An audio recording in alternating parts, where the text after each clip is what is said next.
According to the band, there was an extensive list of recordings undertaken for the production and mastering of the album, which included a 30-person choir, a horn and string ensemble, and field recordings of bees.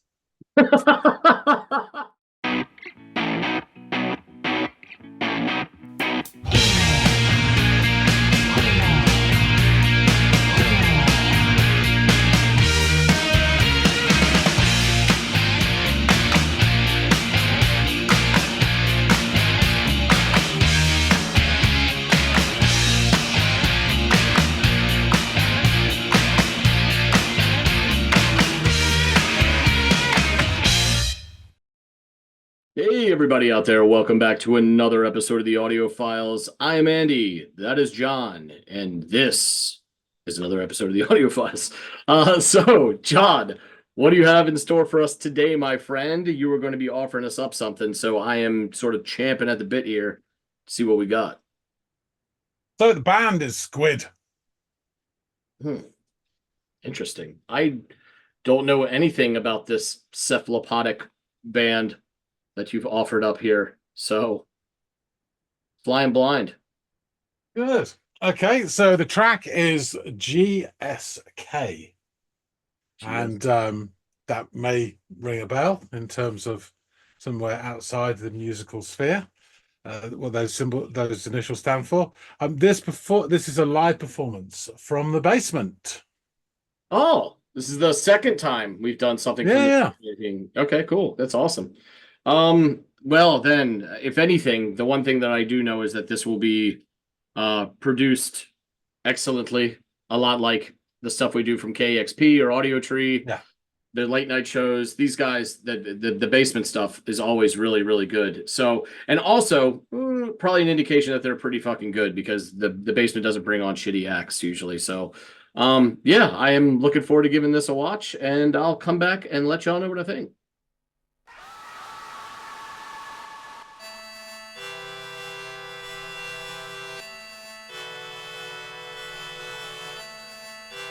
As the sun sets on the wax of climb,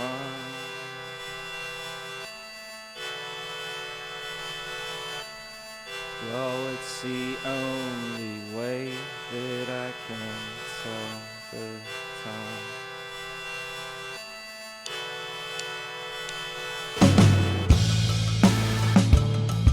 Oh, shit.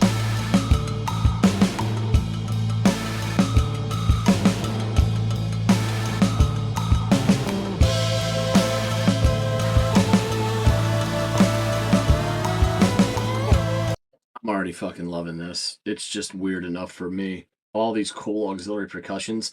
Also, that little keyboard that your man's using there, again, I can't believe I'm saying this twice in one day of recording reactions and meeting with John, but that again sounded like the omnichord or something akin to it. This kind of playful, rudimentary sound coming from that. And this weird spoken word delivery intro by the drummer, and then we kick off into whatever the fuck this is. But I can tell you the one thing that I know it is really good. Also, it's really intriguing. And like I said, I love this, and I can't wait to see where we go from here.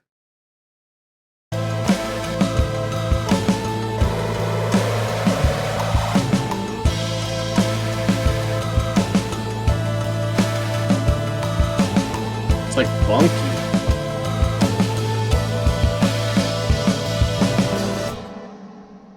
Is it a flugelhorn he picked up? Bright neon lights on the hillside, mosquito nets.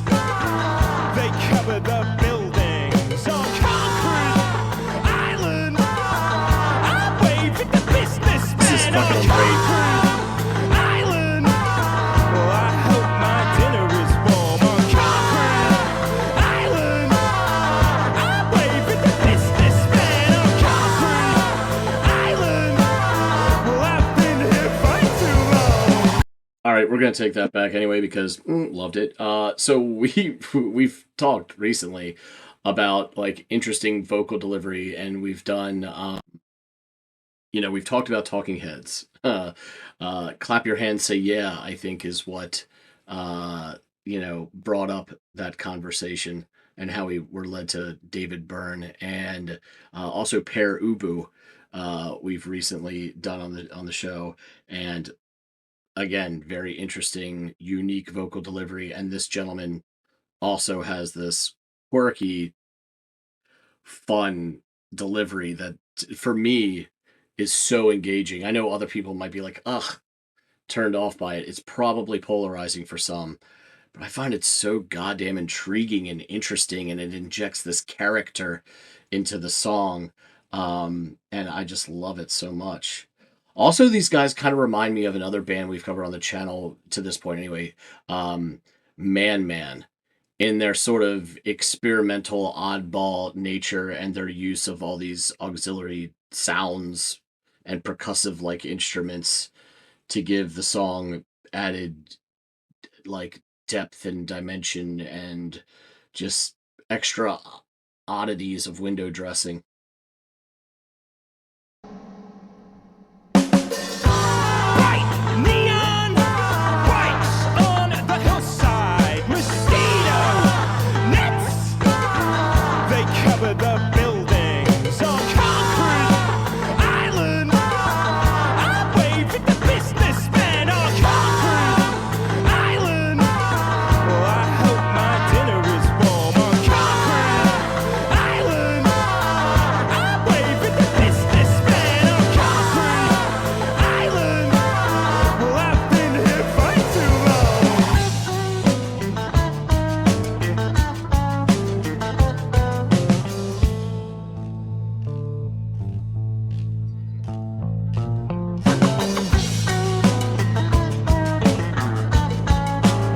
This weird, quirky little guitar shit actually reminds me of like Fish or Ween, some very peculiar guitaring, almost like a drunk strut that tries to feign sobriety. Yeah, I love that, and we're gonna listen to it again.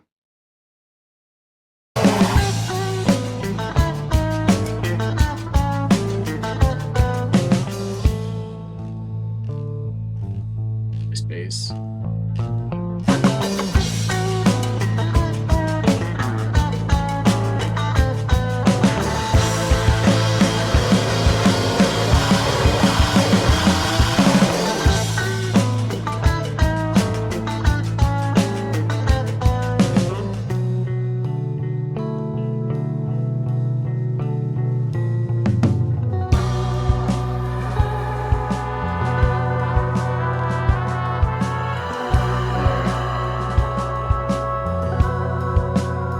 I go from speeding along, from the shutter I go through the windshield. Since it's speeding along, the other spot side of my dinner is warm. I'm speeding along, I'll be the one to pray to the G.S.K. With the time I didn't get back from the other sweet spots.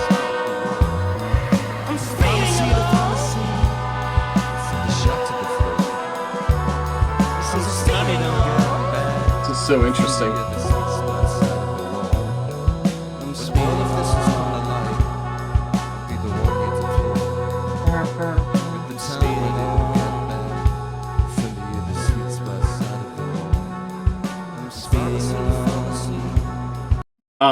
Horn instrument experts out there, is that a flugelhorn? What is this guy playing? I like it. It's something akin to a trumpet. It's not a trumpet. I don't think it's a bugle, but it's one of these bastard sons of the trumpet, and whatever it is, I love it.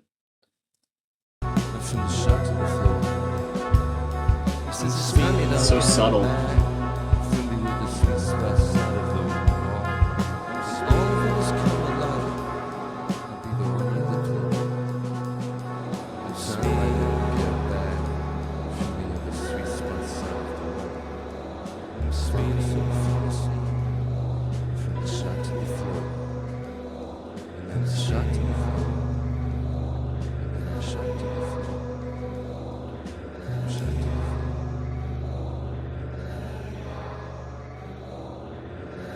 What in the world is that sound?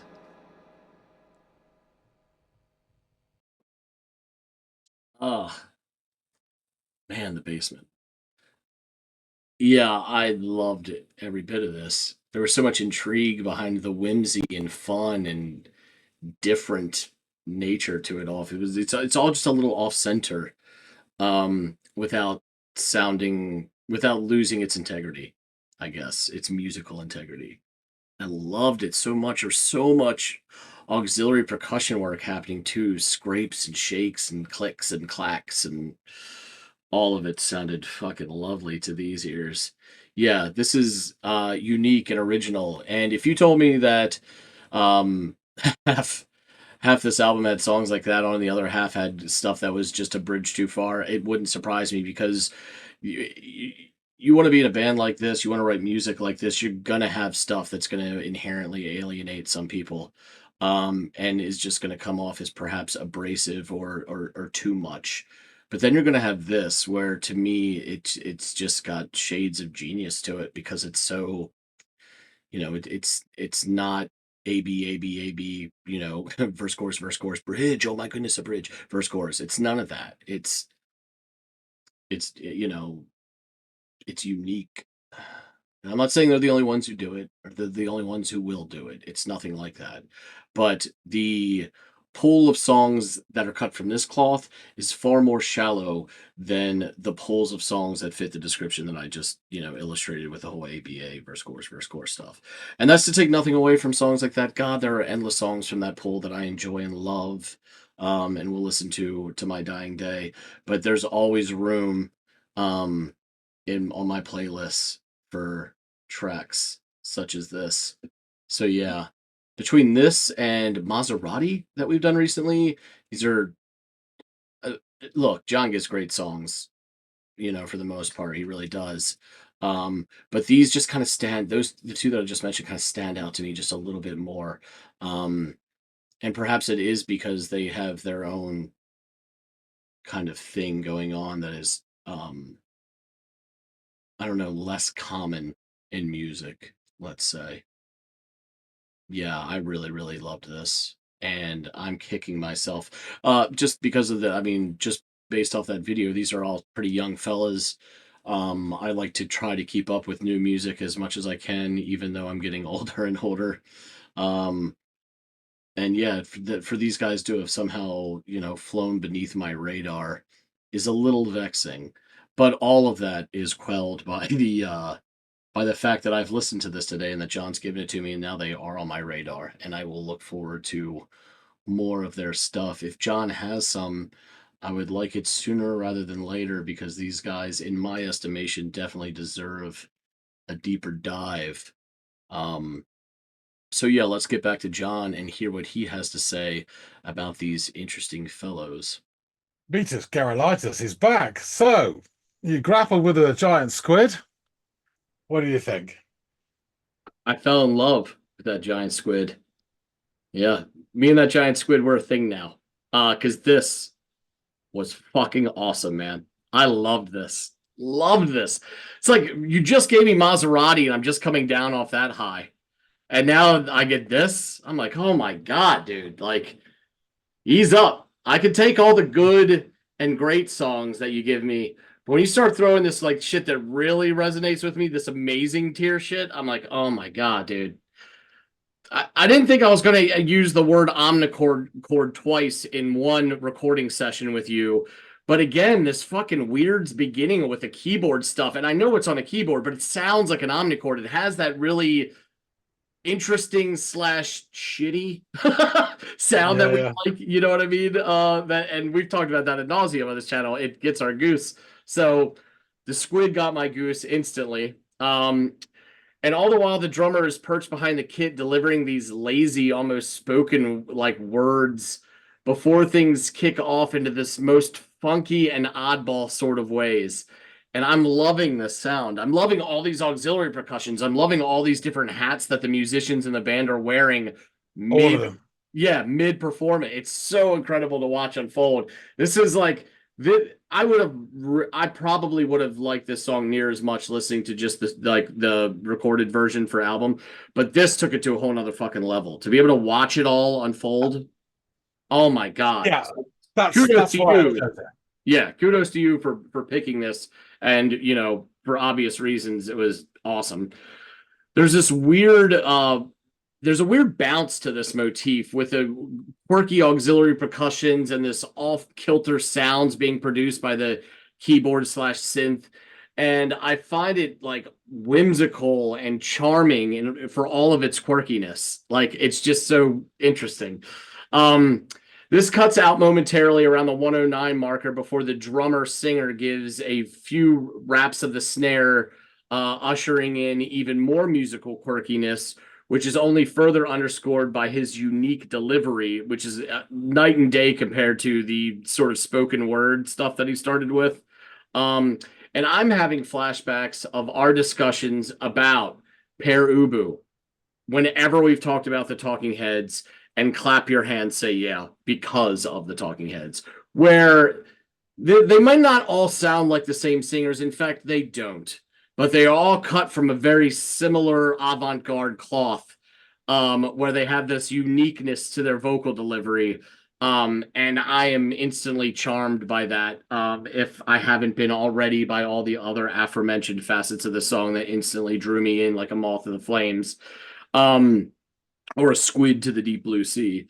So once he confesses to having been on a concrete island for far too long, and this repeated use of concrete island just made me think of New York City, because it's just this island off of New York that is just nothing but concrete and congested roadways and skyscrapers. So of course that's like exactly where my brain went. So yes, he confesses to having been on a concrete island for too long.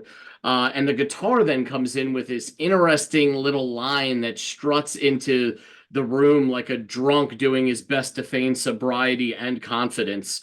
And it reminded me of like Ween, or like some stuff that you would hear in Fit, like a song by Fish. Like some weird syncopated Trey Anastasio guitar work, which I thought was awesome. Um, and things hush toward the end of this feature with the guitar. And then we get this wonderful little note tease by the bass.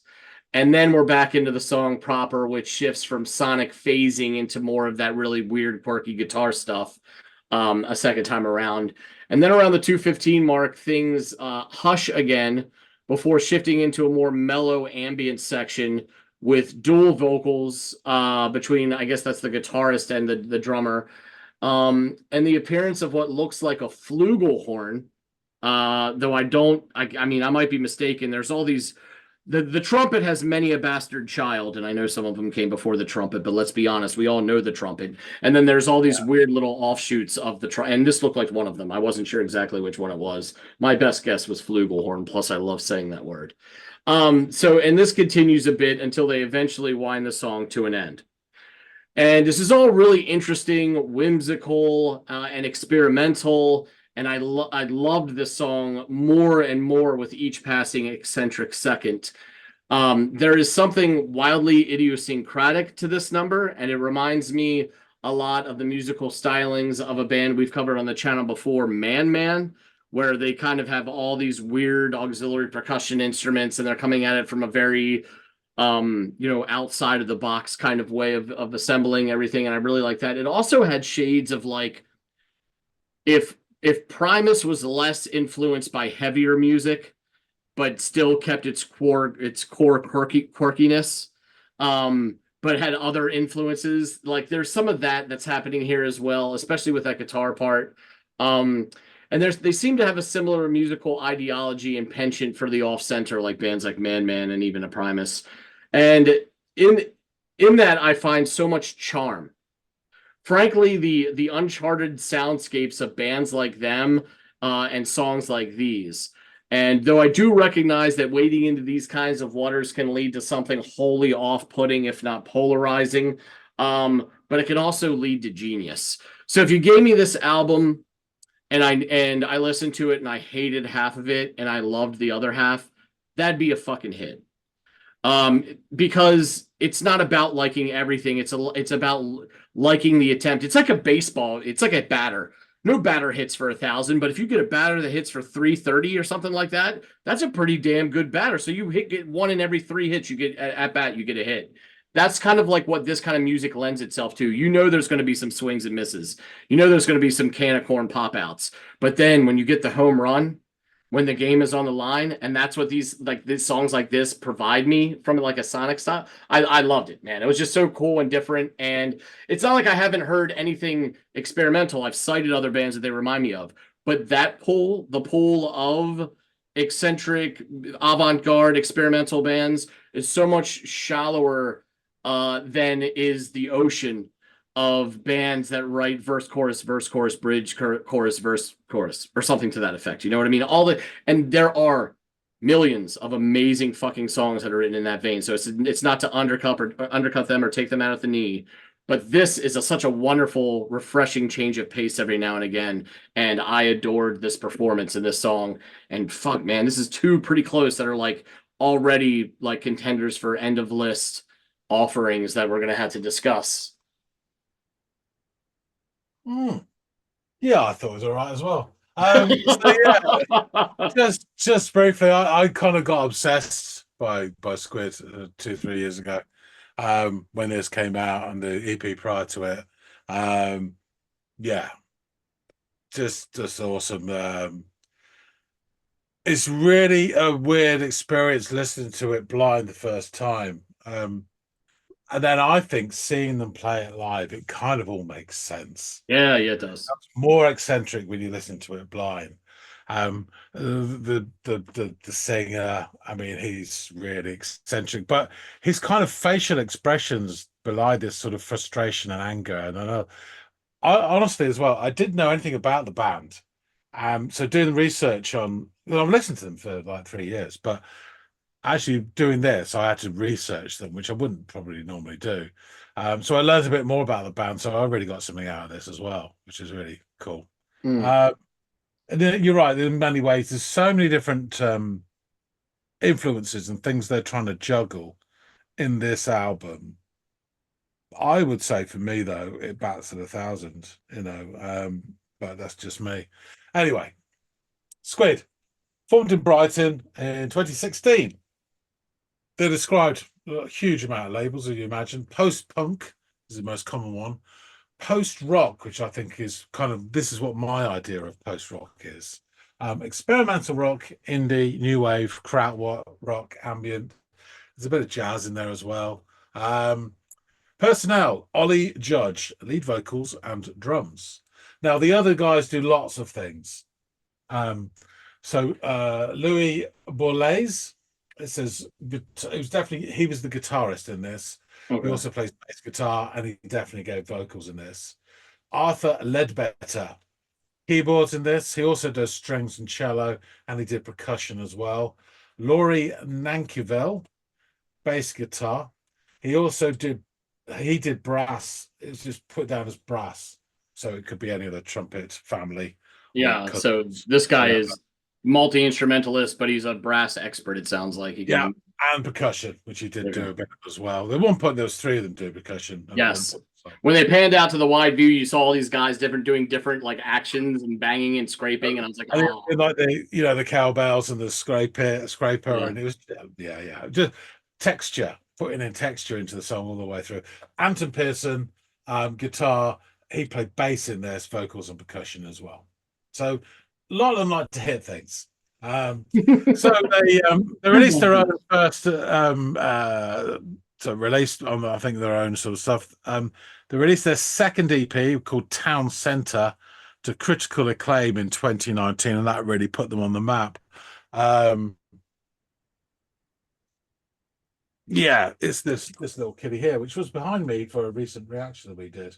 So, and this is great. Really is 4-track EP, fantastic. And it really put them on the map. They plan to do a tour of Europe based on that, and then lockdown hit in 2020. So they spent most of the time of lockdown recording their debut album, Bright Green Field, this kitty here behind me, which was released in 2021. According to the band, there was an extensive list of recordings undertaken for the production and mastering of the album, which included a 30-person choir, a horn and string ensemble, and field recordings of bees. I'd like to think that they have a field recording set up and other animals come out and they're like, fuck, shoo, get out. We just want the bees. Goddamn butterflies. Fuck off. Yeah. The thing is, when I read that line, it didn't surprise me. Yeah, no, you're right. It checks out completely. Yeah. So the album, widespread critical acclaim, Metacritic score of 89, which is quite high. NME gave the album perfect score, a review, an uncompromising debut that fulfills every ounce of the band's potential. Across the album, which tops 50 minutes in length, the band veers between genres, styles, and moods with abandon, mirroring the frightening, ever-changing political and cultural landscape it was created in. In another perfect score review, Line of Best Fit held the album as a debut for the ages and praised its perfect blend of calm and chaos. They stitched together moments of quintessential jazz and soul harmony with cacophonous punk impulse. AllMusic called the album an energetic shouting match of vivid new wave, krautrock, and post-punk influences. Like an avalanche gathering up everything in its path, Squid seemed to thrive on evolution and an inherent sense of danger. Squid feels like a wild jumble of thoughts come to life, fusing anger, confusion, humor, detachment, and even joyfulness in their pursuit of true creative freedom. Now, amazingly, we consider this is fairly respective of the rest of the stuff on this album. It was just quite experimental in a way, I guess. They're pushing certain boundaries. It's not, some guy farting into a cup for 40 minutes, but it is weird-ish. It's this post rock thing, which I think was style. We talked before, we're like by talk, and I see this in the style of that Spirit Eden and that album onwards. But amazing, this album got to number 4 in the UK mainstream charts, and obviously number 1 in the UK indie charts. But getting to number 4 in the sort of normal charts, I think it's just incredible. Yeah. That is. Yeah, it really just hit something post-lockdown, I think, that people are embracing madness. And that it is this, he has this weird persona about him, the singer, where you feel like all his inner turmoils are coming through a little bit in his face. Yeah, you can see it. In his stylings of his, because he does sing what normal as well. But that first opening stanza, I'm just going to do the lyrics now.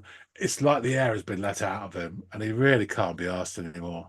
As the sun sets on the GlaxoCline, well, it's the only way that I can tell the time. And then we go into the song proper. Bright neon bikes on the hillside. Mosquito nets, they cover the buildings. On Concrete Island, I wave at the businessman. On Concrete Island, well, I hope my dinner is warm. On Concrete Island, I wave at the businessman. On Concrete Island, well, I've been here far too long. Do, do, do, do, and the instrumental break, yeah. And then it comes back, as you say, with that haunting, we call it horn. It's just lovely. It's almost like a distant cars going past. Yeah, it's the way that they don't come in, that the instrumentalist, the Mr. Brass, doesn't come in seeking attention, but really to just help add and lift and give just another layer to all of the sound is great. It's judicious. It's smart. It's not ham-handed. It's perfect, because sometimes you see a horn, you go, oh God, here he comes, and all this shit. No, it was subtle and lovely. I loved it, man. Well, hopefully I will make some sense of that and this section here in the later comments. But so I think some of it makes sense. So we get the guitarist, and he's singing, and then the drummer's singing as well. So the guitarist, I go from pharmacy to pharmacy. I'm speeding along, and from the shop to the floor. I go through the windshield. He says, it's time you don't get back. I'm speeding along, from the other side of the wall. I hope my dinner is warm. When all of this has come to light, I'll be the one to deplore. I'm speeding along. I pray to the G.S.K. I'm speeding along with the time I didn't get back. I'm speeding along. I go from pharmacy to pharmacy, from the shop to the floor. I'm speeding along. He said, it's time you don't get back, from the other sweet spot side of the wall, and then it just repeats and they fade out. It's Sorry. I was just going to say, listening to the lyrics clearly now, and the title makes more sense to me. GlaxoSmithKline, GSK. My brother used to work for GlaxoSmithKline down in the Triangle in North Carolina. Biochemist nerdery stuff. So I'm familiar with that. I'm also familiar with it, but what a huge name they are behind Big Pharma, which is oftentimes a villain or seen as a villain in this culture, unless there's a pandemic. But there's some irony there. But yes, they can be a force for good, but also a huge force for bad. So it's interesting to hear that so explicitly referenced in this. And this is the really interesting bit. So in an interview, Ollie Judge said, I started writing the lyrics when I was in a megabus from Bristol to London. I was reading Concrete Island by J.G. Ballard. And that is set underneath the same flyover that you go on from Bristol to London. It's the Chiswick flyover. It's the end of the M4 actually covers into London. I know it really well. I decided to explore the dystopian nature of Britain, I guess. It's a real tone setter, quite industrial, and a bit unlike the sound world that we've explored before. Lots of clanging. So just to pick up on that reference, Concrete Island by J.G. Ballard was first published in 1974. A car accident leaves Robert Maitland, a wealthy architect in the midst of concealing his affair with a colleague, stranded in a large area of derelict land created by several intersecting motorways. Though surrounded by motorists and within sight of large buildings, Maitland is unable to escape the medium strip and must struggle for survival. Along the way, he encounters other inhabitants of the medium strip, which he comes to call the island.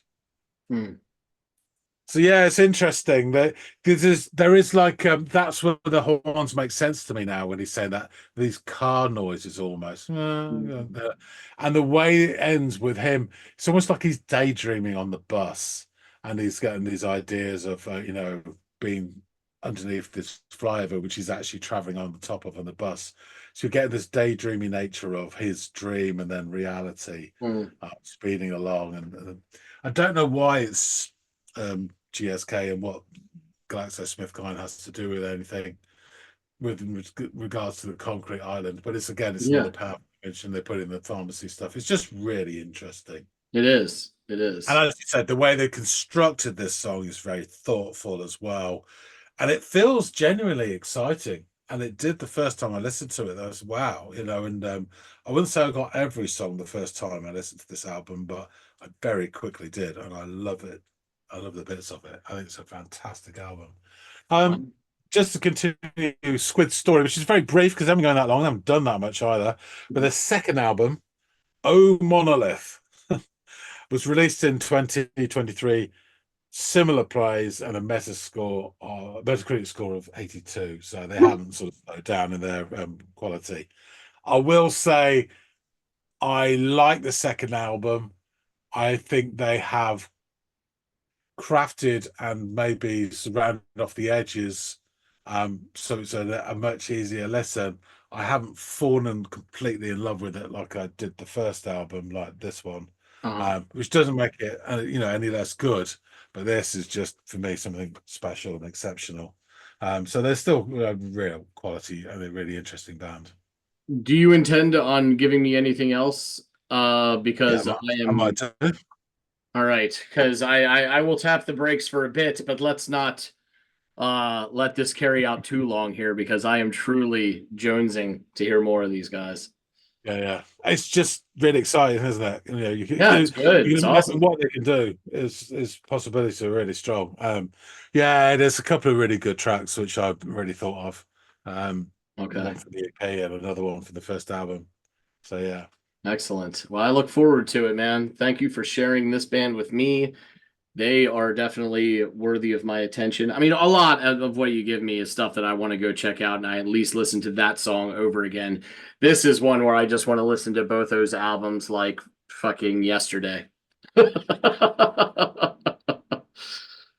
I think you'll really like the second album more than I do, actually. Oh, But, okay. yeah. You can go off and listen to O Monolith all you like. I'm not going to give you a Okay. song. Okay. Thank you for the See what- permission. Brilliant. Right, I shall wrap things up. So thanks for listening, Sandy. Folks out there, tell us what you think. What do you think of this song? What do you think of Squid? Garlic butter. Anyway, Is it just other track- calamari at that point? yeah, but that's the more sort of experimental European version that goes in for the Eurovision Song Contest. And I'm from Spain. It's calamari. They got those big puff sleeves. Should have to check them out too. Please let us know what you think about the Eurovision Song Contest and calamari. It's lovely until it's overcooked, and then oh god, it's rubbery. Yeah, please hit the like button if you like this sort of shtick. And tell us what you think about other Squid tracks. Love to hear from you. If you haven't subscribed already, please do. It all helps get us more garlic butter. That being said, thanks again so much for watching. And we'll see all of you on the next episode of the Audiophiles. See you later, guys.